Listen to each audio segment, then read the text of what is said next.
Call of Duty is back, guys. No, seriously, it's back this time. How do I know? Because every year they say the same thing. This is the COD to bring the OG fans back. This time, they're gonna get it right, don't worry. I've heard that so many times, I've kind of become numb to it. Like, how can you be back every year delivering supposedly your best game yet when it never really ends up being that? They really want you to come back. No, seriously, please, guys. This time we got it right. We really did. I know we say that every year, but just forget about that, guys. Come on, this time we really mean it. Please buy Modern Warfare 4, please. The industry's crashing. There's so much riding on this game doing well. Just buy it already. That's how Call of Duty feels like these days. It's the same cycle that keeps repeating. Now we got Call of Duty Modern Warfare 4. My God. And this time, trust us, guys. Call of Duty, oh yeah, it's back for real this time. Like Games Radar is seen here, saying that Modern Warfare 4 is firing on all cylinders, guys. No, it really is. After all, here's Games Radar last year, where they, also said that Black Ops 7 would redefine what campaigns can be in a Call of Duty game with an ambitious co-op adventure mode. Well, we all know how that turned out, didn't we? You got thrown into the campaign missions with random people Zerg rushing the next checkpoint, as someone's baby screams in the microphone as you shot plant monsters and zombies and sometimes huge Michael Rookers, because that's Call of Duty, baby. So I apologize if I seem, a little hesitant when it comes to what Activision is trying to sell me this time, because Black Ops 7 was kind of a disaster for them, and in terms of Modern Warfare, in my opinion, I think the only good Modern Warfare game in Activision's release schedule since the Reboot series,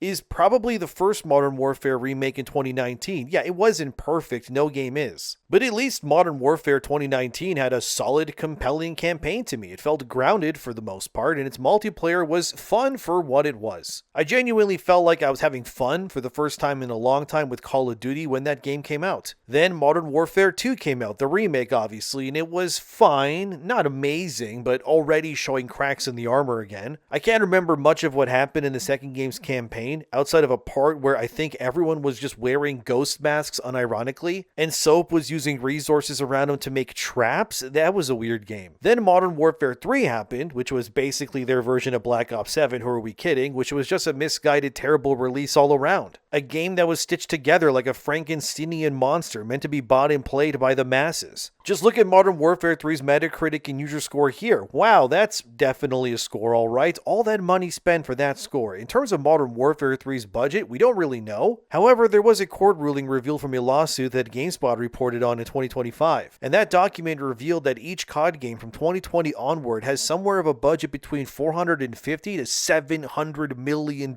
per game. That's before advertisements too. So Modern Warfare 3 was a mess that costed a lot of money and likely burned a lot of players. Black Ops 7 was the equivalent of Modern Warfare 3's mishaps too. And since then, Call of Duty has confirmed that they will never go back-to-back releases of the same franchise ever again. I doubt they'll do that, but we'll see. But then I look at Modern Warfare 4 and I'm kind of left confused because why did this have to be this way, Why does Activision keep doing this? And after the disaster of Black Ops 7, Activision has never made it more clearer than now. They really need you guys to come back for this one. Like IGN here, who says that Modern Warfare 4 has way more expressive movement, except in that same paragraph they say that the game has less movement actually because it doesn't have the omni movement of Black Ops. So how is that more expressive or varied if it's less than the other series in the same franchise? We're already making no sense. But no, come on guys, trust us. The movement is better, okay? Well, actually it's not as varied, but it's better. Why? What do you mean why? The game is new. Look at it. It's new. You have to buy it, please, okay? The games industry is crashing, guys. Come on, just hit add to cart. What are you waiting for? That's kind of the vibe I'm getting from Call of Duty. Well, all publishers really. Everything Modern Warfare 4 is set to deliver is kind of being placed against arguably its worst positioning yet, and I definitely mean it too. Think about it, Modern Warfare 4 alongside every other game in existence right now, they really need your money to stay afloat, which I get that, okay? However, there's a problem. It's a rather big one. It's called Grand Theft Auto 6. You see, because of GTA 6, everybody is running with their tails between their cheeks in every direction from the absolute hydrogen bomb versus coughing baby situation that the games industry is going to find itself in. You see, GTA 6 has got everyone evacuating November 2026 like it's Chernobyl pretty much. Nobody wants to fight Rockstar when GTA 6 drops. That's why so many games are coming out in September and October. To the point that the word overcrowded doesn't even really equate to how bad it's going to be. be. Modern Warfare 4 is among those games in a very crowded release schedule. It comes out October 23rd. So COD gets barely even a full month of some sort of dominance before GTA swoops in and starts breaking people's spines. As if that wasn't enough of a problem for Activision, the game is also officially no longer coming to Game Pass, which got confirmed by Pure Xbox here in May. This is another big change because Xbox, as we know it, is currently kind of in a bad place right now. Well, that's kind of underselling it. But you see, the people who own Call of Duty used to release new CODs on Game Pass, but clearly the money being lost by doing this was costing Activision and Microsoft a lot of money. So I guess conditioning Xbox players to have them pay monthly to play Call of Duty to now outright buying the game, I guess we'll see if that works out for them. But the economics here clearly weren't working in Activision's favor, which is not good when your employer spent something like over $60 billion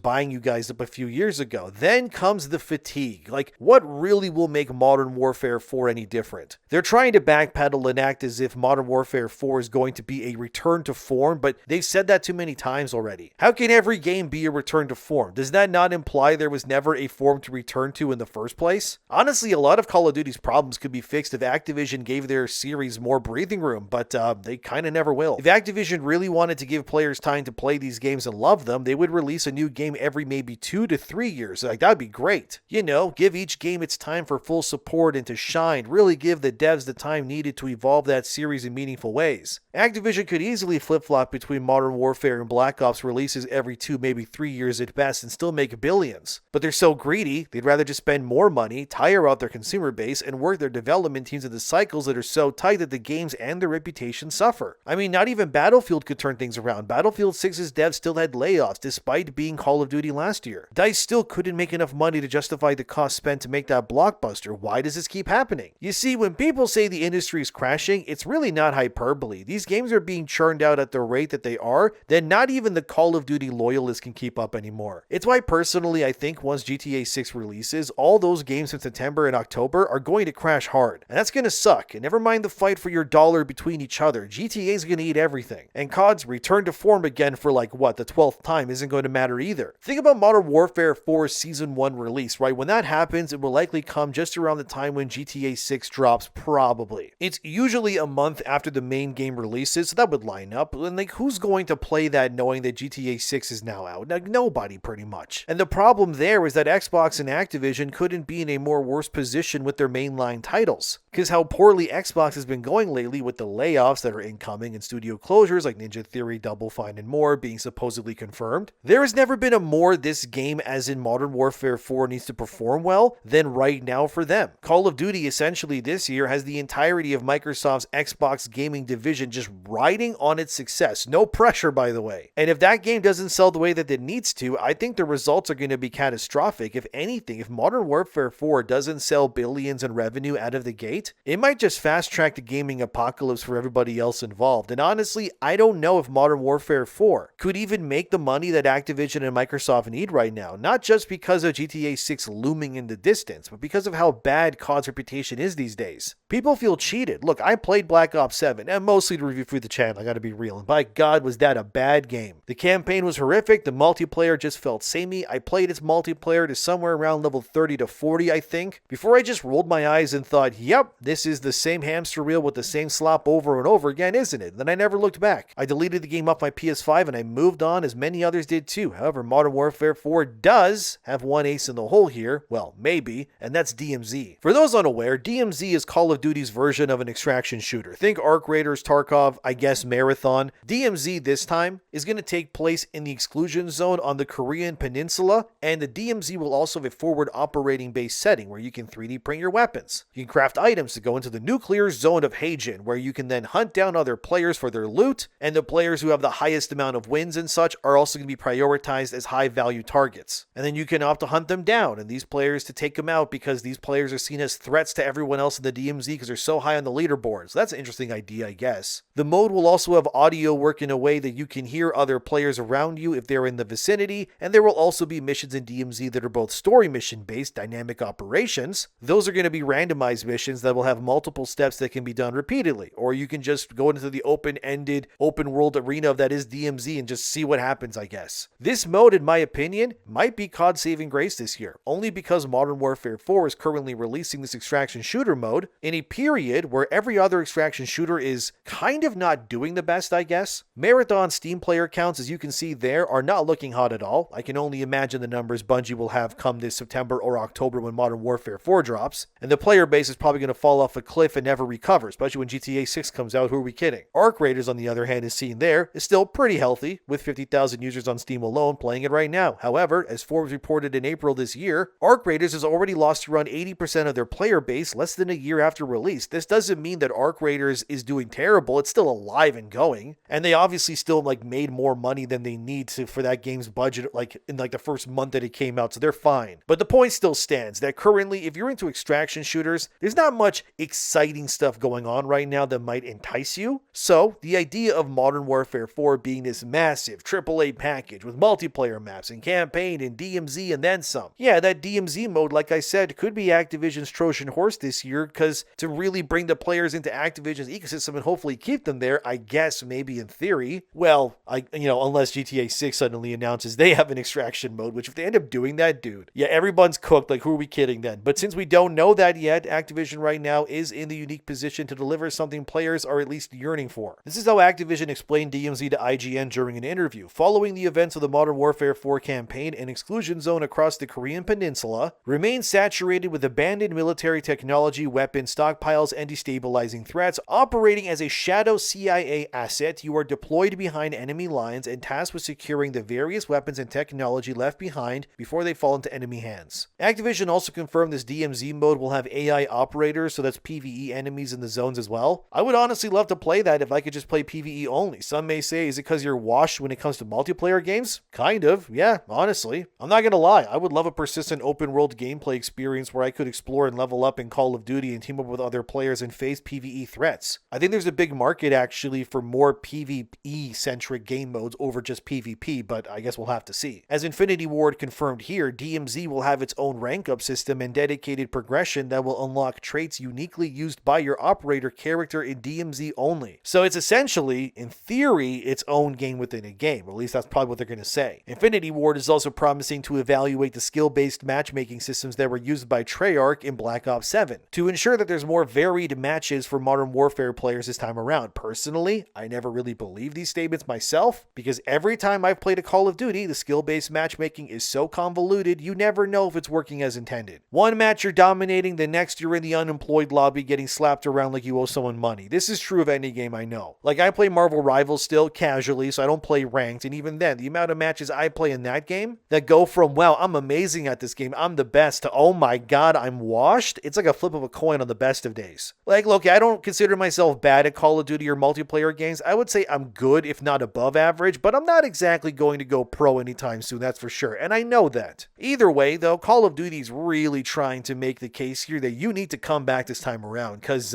they need you more now than ever. But they need to convince us that this is a game worth staying around for, and not the usual you buy it, play it for a month, and then you drop it never to touch it again, like so many other installments in the franchise have been for me and others. The other problem with Call of Duty, in my opinion, they're kind of spinning too many plates again. How is any one game supposed to appropriately cater to traditional multiplayer fans? The guys that want their 6v6 maps and all that. Then you have the people who play the Battle Royale stuff, and you got to cater to them. And now you got DMZ as well, which if that takes off the way that they're hoping, that's a whole lot of resources needed to keep that alive and healthy too. It's why I keep saying these games need longer shelf lives, because this game arguably is only going to be relevant for maybe a year, if that, until the next inevitable game gets announced 6 months or less after this game drops. It makes investing into these games less interesting, because it's like, I can enjoy this game, but eventually everyone's going to move on to the next one to grind the same stuff over again. I wish these games were just, given more breathing room. Activision is honestly cutting their own potential at the kneecaps here by doing this every single time they release a new game. They bet so much money on these games succeeding, yet they also don't give these games, which they invest so much money into, the time they need to evolve or become something that people latch onto in any meaningful way. It's by their own design. Every Call of Duty release is just a mega hyped marketing campaign bonanza to get you to hit confirm payment, then everything implodes and explodes, things stick or don't, then we all move on and we repeat it next year. If there's ever been a game that perfectly encapsulates the absolute state of modern AAA? Yeah, it's Call of Duty, of course. Yeah, the potential of that franchise is enormous, but Activision's executives, or I guess Microsoft since they own them now, they're greedy. They want their yearly bonuses so that this series needs to be on a hamster wheel forever or else. So it's really hard to ask players to keep coming back knowing that these games, what they cost to make and how much human sacrifice goes into reaching that finish line, seems to get more and more unreasonable as time goes on. Like as we wait for Modern Warfare 4. Modern Warfare 5 and 6 are probably already in early development alongside Black Ops 8 and 9, and who knows what Sledgehammer's doing. Probably something World War related. A sequel to Vanguard maybe? Probably not, but they're doing something, I'm sure. It's a little too much, right? I mean, Rockstar kind of proves this already, don't they? Look at GTA 5. That game is 13 years old. Yet it's still bringing in billions every single year. Why is that? Because Rockstar has been supporting that game for so long with fresh content to keep players engaged constantly with the game they already like. So why is it that Rockstar can have one game consistently sell millions of copies every single year and bring in the profits that they do, while Call of Duty is just spending more money all the time making sequels every single year? The amount of GTA games that have come out in the last 13 years is just going to be 2 games. There's been 13 whole Call of Duty games in that same time period. It's ridiculous. And looking at GTA 5, the game is not as graphically impressive maybe as the latest Call of Duty, but it doesn't matter. People just want to live in these worlds. GTA 5, you can buy penthouses and cars and do heists and car races, rob a liquor store. You can troll kids by hitting them with your car as they scream into their microphones like God intended. But with Call of Duty, there's never really any sense of longing or wanting to stick around because every game is so content-packed, yet given absolutely zero time to breathe. Whereas Call of Duty, if it was like a singular platform of a game, kind of like Fortnite or something, where Activision updated it with seasonal content like Rockstar does with GTA, I think the Call of Duty series would be in a much healthier spot than it is right now. People would actually want to be invested. They would care. Imagining a Modern Warfare evolving platform where every map from every game in that sub-series is playable simultaneously would be incredible, where new guns could get added, new modes and operators. And Activision, again, could give it the time to breathe, and they could add a campaign expansion every year for maybe $40. You buy it, you play the campaign, you see what's happening, it furthers the story, and even if you don't buy it, you would still have access to the new modes and the maps, and you could rely on players buying skins and such instead to keep the game monetized. People would stay and play that forever, man. Instead, it's just the same endless loop. I talked about this in my previous video, but it's already been proven that players are kind of just sticking to older games over newer ones at an alarming rate, and you can't blame them. Looking at the release schedules of games in September and October this year, there's no way that every game being released alongside Call of Duty is going to be a winner. We're going to see a lot of games getting overshadowed, studios probably going to close down, and franchises having untimely demises that they shouldn't have had. Because it's impossible to assume that every game releasing in such a crowded market like right now is going to come out the other side alive. Even Call of Duty, who is desperately trying to win you guys back, is going to have a really hard time of doing this too. And what does that say for everyone else that doesn't have the same brand recognition, marketing, or size of a loyal fan base like that? It's going to be a mess. Then, when GTA 6 launches, that mess will be like it's hit with 50 atom bombs at the same time. Like, not even Call of Duty is likely going to survive the aftermath once GTA drops, and if COD can't survive that oncoming storm, what hope does anybody else have? Sure, Call of Duty may have thought it was untouchable for so long because no matter how many controversies they had or questionable design decisions they made, Call of Duty always would find a way to move forward, right? But it feels different this time. Because if you look at Activision's recent behavior surrounding Modern Warfare 4, as I've shown in this video so far, what you're seeing doesn't look like confidence to me. It looks like desperation. The marketing, the messaging, and promises that are being made, they feel different because at this point, Call of Duty is not just another game anymore. Like I said, it's now become the franchise that has to carry the weight of Microsoft's entire dying game structure. That's a dangerous position to be in. I mean, Black Ops 7, yeah, that ruined everything. It was horrible. The backlash from the AI-generated assets and the terrible campaign, not to mention Activision, just axing the whole carry-forward system of skins for the operators after there was backlash of stupid skin designs, which they made themselves. It was all a mess. If you ask me, Modern Warfare 4's marketing proves that Activision knows they went too far off the deep end with Black Ops 7. But because Xbox is fighting every problem at the same time, there's so many fires to put out, from canceled projects and layoffs, studio closures, not to mention being attacked for their identity, or lack thereof, really. And how are they going about exclusivity? The brand has taken hit after hit after hit. So when that happens, well, what do? Well, in Xbox's case, they're going to be leaning on their strongest asset that they have, which is Call of Duty. This is why they need this to work. Call of Duty is not just a franchise to them, right? It's a guaranteed moneymaker, or it should be. It's the thing that investors can point to when other parts of the business are struggling, which means that Modern Warfare 4 isn't launching this time under normal circumstances. It's launching with enormous expectations attached to it, but that's also kind of the problem. Many fans don't trust Activision anymore. It's hard to blame them because you got to think about it, right? Remember the supply drops, the loot box weapons, those exclusive deals with PlayStation over other platforms? You had maps that were locked behind paywalls at one point. They even had gameplay advantages that were tied to monetized systems. Any vet of Call of Duty has seen all of this before, and at one point, like I said, Call of Duty even placed those weapons inside randomized supply drops, which caused a bit of backlash, let's just say. They also tried the exclusive maps and content. That split the community too. Then came, of course, battle passes, premium bundles, crossover skins, and every time Activision promised things would be different this time, they don't really actually follow up on it. They have learned from last time, that's what they'll say. And yet every time without fail, new controversies would emerge anyways. You see, the trust in Call of Duty, it wasn't really destroyed overnight. It was destroyed because Activision kept disappointing everyone one bad decision at a time for years. Call of Duty's problems aren't unique. It's just a symptom of industry collapse, really. That's really what it is. Everything about these games is kind of absurd, right? Budget or otherwise. But don't worry, guys, because this time it's going to be different, except not really, will it? If you ask me, Modern Warfare 4 feels more like it's a rescue mission than a bold new game. They want your trust back, they want to restore their reputation, and most importantly, if this game does fail, Xbox's entire setup is going to go with it. Because after years of controversy, aggressive monetization, identity confusion, and fan backlash, Activision suddenly finds itself doing something it rarely had to do in the past, which is having to convince you to come back to buy a Call of Duty game of all things. Which, wait a second, they never had to do that before because people would just show up all the time no matter what, right? So they have to know what's at stake here. The problem is that we all know it too now. And if Modern Warfare 4 fails to bring players back, we might see a collapse unlike anything we've ever seen yet. Because if Call of Duty can't succeed, well, what can then? It's an interesting spot to be in, but thank you for being here. Let me know what you think as always. Subscribe, it helps out a lot, and I'll see you guys next time. And if I were Activision, you gotta make this game land better than ever before. Otherwise, there's gonna be a lot to pay for. But, good luck, I guess.